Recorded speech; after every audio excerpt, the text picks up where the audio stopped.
കൂടുതൽ വാർത്തകളും വീഡിയോകളും കാണാൻ ഈ ചാനൽ സബ്സ്ക്രൈബ് ചെയ്യുക. കൂടെ ബെൽ ബട്ടൺ അമർത്തുക. നമസ്കാരം. പുലയും പുലകുളിയും ഇന്നും പല സ്ഥലങ്ങളിലും പലർക്കും സംശയമുള്ളതാണ്. മരിച്ചാൽ എത്ര ദിവസം പുല ആചരിക്കണം, എത്ര ദിവസം പുല കുളിക്കണം, എങ്ങനെയാണ് പുലകുളി ഉണ്ടാകുക, എങ്ങനെയാണ് ചില മരിച്ച വീടുകളിലൊക്കെ പിതൃക്കളാണ് വയസ്സായി പ്രായമായി മരിച്ചതാണെങ്കിലും ചില മരണാസന്ന വീടുകളിലൊക്കെ നമ്മൾ മരണ വീടുകളിലൊക്കെ ചെല്ലുമ്പോൾ കാണാറുണ്ട് അവിടെ വളരെയേറെ കളിയും ചിരിയും തമാശയും ഒച്ചയും ബഹളവും ഒക്കെ. ശരിക്കും പുലകുളിയുടെ കാര്യത്തിൽ കേരളത്തിൻ്റെ വിവിധ ഭാഗങ്ങളിൽ വ്യത്യസ്ത ആചാരങ്ങളാണ് നിലവിലുള്ളത്. ഇപ്പോൾ വടക്കോട്ടൊക്കെ പോകുന്ന സമയത്ത് കണ്ണൂർ കാസർഗോഡ് ഭാഗങ്ങളിലൊക്കെ പലരും വിളിച്ച് പറയാറുണ്ട് മരിച്ചാൽ അവർക്ക് കർമ്മങ്ങളൊന്നുമില്ല, അത് എവിടെയെങ്കിലും ഏതെങ്കിലും ക്ഷേത്രത്തിൽ പോയിട്ടാണ് ചെയ്യുക എന്നുള്ളത്. അപ്പം തെക്കൻ കേരളത്തിലെ ആചാരപ്രകാരം 16 ദിവസമാണ് നമ്മൾ പുല ആചരിക്കുന്നത്. 16 ദിവസം നിർബന്ധമായിട്ട് പുല ആചരിക്കണമെന്നുണ്ട്. 16 ദിവസം വരെയാണ് നമുക്ക് പുലയുള്ളത്. അതേസമയം 16-ന് സവണ്ടി ശ്രാദ്ധത്തോടെ പുല കുളിക്കുകയും ചെയ്യുന്ന രീതിയാണ് ഉള്ളത്. എന്നാൽ മധ്യ കേരളത്തിലാണെങ്കിൽ 5-ാം ദിവസം സഞ്ചയനത്തോടൊപ്പം പുലയാചരണം ഒഴിവാക്കി ബന്ധുക്കളും മക്കളും ഒക്കെ തിരിച്ചു പോകും. മധ്യ കേരളത്തിലാണെങ്കിൽ ഗരുഡപുരാണം അഗ്നിപുരാണം ഒക്കെ പ്രകാരം പുലയാചരണം 10 ദിവസമാണ് പറഞ്ഞിട്ടുള്ളത്. ഗരുഡ പുരാണത്തിലും അതുപോലെ തന്നെ അഗ്നിപുരാണത്തിലും പറയുന്നതെന്ന് വെച്ച് കഴിഞ്ഞാൽ 10 ദിവസം മരിച്ചാൽ നമുക്ക് 10 ദിവസം എന്തായാലും പുലയാചരിക്കണം. 10 ദിവസം നിർബന്ധമായിട്ട് നമ്മൾ പുലയാചരിക്കണം.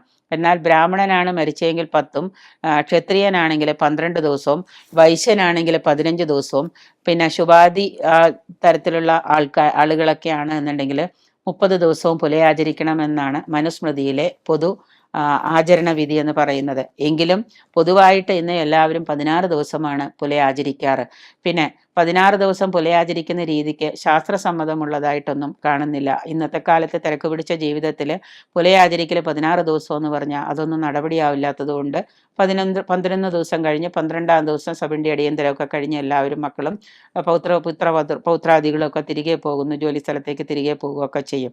അപ്പോൾ അതുകൊണ്ട് സാമാന്യമായിട്ട് സ്മൃതിയിലും മറ്റും പറയുന്ന പുലയാചരണ വിധി എന്ന് പറഞ്ഞാൽ ഏത് ജാതിക്കാർക്കാണെങ്കിലും ആരാണെങ്കിലും ശരി സാധാരണ മരണങ്ങളിൽ 10 ദിവസം കൊണ്ട് പുല അവസാനിക്കുന്നു എന്നാണ് ഇപ്പോൾ പൊതുവെ പറയുന്നത്. അതുപോലെ തന്നെ പല്ല് മുളയ്ക്കാത്തൊരു കുട്ടിയാണ് ജനനത്തോടു കൂടി തന്നെ മരിക്കുന്ന, അല്ലെങ്കിൽ ഒരു വയസ്സൊക്കെ ഉള്ളപ്പോൾ പല്ല് മുളയ്ക്കാതെ മരിക്കുന്ന ഒരു കുട്ടിയാണെങ്കിൽ സ്നാനം കഴിയുന്നത് വരെ മാത്രമേ, മരിച്ച് ആ കുട്ടിയുടെ ആചരണമൊക്കെ കഴിഞ്ഞ് കുളി കഴിയുന്നത് വരെ മാത്രമേ പുലയാചരിക്കേണ്ടതുള്ളൂ എന്നും സ്മൃതിയിൽ പറയുന്നുണ്ട്. മരണാനന്തര ചടങ്ങിൽ പങ്കെടുക്കുന്ന പുലബന്ധമില്ലാത്തവർ, അത് സുഹൃത്തുക്കളാണെങ്കിലും ഇപ്പം നമ്മുടെ സുഹൃത്തുക്കളോ ബന്ധുക്കളോ ഒക്കെ ആണെങ്കിലും നമ്മൾ അവിടെ പോയി അവരുമായിട്ട് നമ്മൾ മരണ ചടങ്ങുകളിലൊക്കെ പങ്കെടുത്തു കഴിഞ്ഞാൽ വീട്ടിൽ വന്ന് ഉടുതുണി നനച്ച് സഹിതം നമുക്ക് കുളിച്ചു കഴിഞ്ഞ് അഗ്നിസ്പർശനം ചെയ്ത് ഒരു ഭസ്മം തൊട്ട് കഴിഞ്ഞാൽ നമ്മുടെ ആ ഒരു പുല അവസാനിക്കുന്നു എന്നാണ് പറയുക. മരണ വീട്ടിൽ പോയാൽ പോയവനും കൂടി പുലയുണ്ട്. അത് വന്ന് സ്നാനാർത്ഥം ഉടുതുണിയെല്ലാം മുക്കിത്താത്തി കുളിച്ചു കഴിഞ്ഞാൽ അത് തീരുന്നു എന്നുള്ളതാണ്. അതുകൊണ്ട് തന്നെയാണ് മരിച്ച വീട്ടിലൊക്കെ പോയി വന്നു കഴിഞ്ഞാൽ ഉടനെ നമ്മൾ കുളിക്കണമെന്ന് പറയുന്നത്.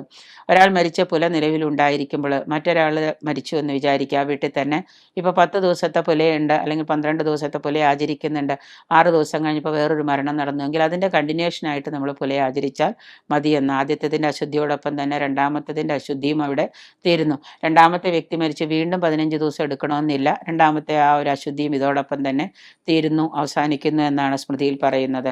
ഇനി 2 വയസ്സ് തികയാത്ത ഒരു കുട്ടിയാണ് മരിക്കുന്നത് എന്ന് വിചാരിക്കുക, 3 ദിവസമാണ് നമ്മൾ പുലയാചരിക്കേണ്ടതെന്നാണ് സ്മൃതിയിൽ പറയുന്നത്. ഉദകക്രിയകൾക്ക് വേണമെന്നില്ല, ഉദകക്രിയകളൊന്നും ചെയ്യണമെന്ന് പറയുന്നില്ല. 3 വയസ്സിന് മേലെ 16 വയസ്സ് വരെയുള്ള ഒരു കുട്ടിയാണ് എങ്കിൽ, ആൺകുട്ടികളാണ്, ഋതുമതിയാകാത്ത പെൺകുട്ടികളുമാണ് മരിച്ചതെങ്കിൽ 3 രാത്രി പുലയാചരിക്കണം, ഉദകക്രിയകൾ നടത്തുകയും ചെയ്യണം. ഇതൊക്കെയാണ് സ്മൃതിയിൽ പറയുന്നത്. അപ്പോൾ പുലയും പുലയാചാരങ്ങളും വ്യത്യസ്ത രീതിയിലാണെങ്കിലും ഇന്നിത് പലരും പറഞ്ഞ് പല കാര്യങ്ങളും നടത്താതെയും പല കാര്യങ്ങളും ലോപിച്ച് ഇല്ലാതാവുകയും ചെയ്യുന്നുണ്ട്. അത് പിന്നീട് നമുക്ക് ബുദ്ധിമുട്ടുകൾ ഉണ്ടാക്കുന്നു എന്നുള്ളത് കൊണ്ട് തന്നെയാണ് എല്ലായിടത്തും രേഖീകരണം ഉണ്ടാവണമെന്ന് പറയുന്നതും. അപ്പോൾ ആചരണവും പുലകുളിയും നമ്മുടെ ഭാരതീയ സംസ്കാരത്തിൽ കേരളത്തിൽ ഇന്ന് ധാരാളം നിലനിന്ന് പോരുന്നുണ്ട് പല തരത്തിൽ.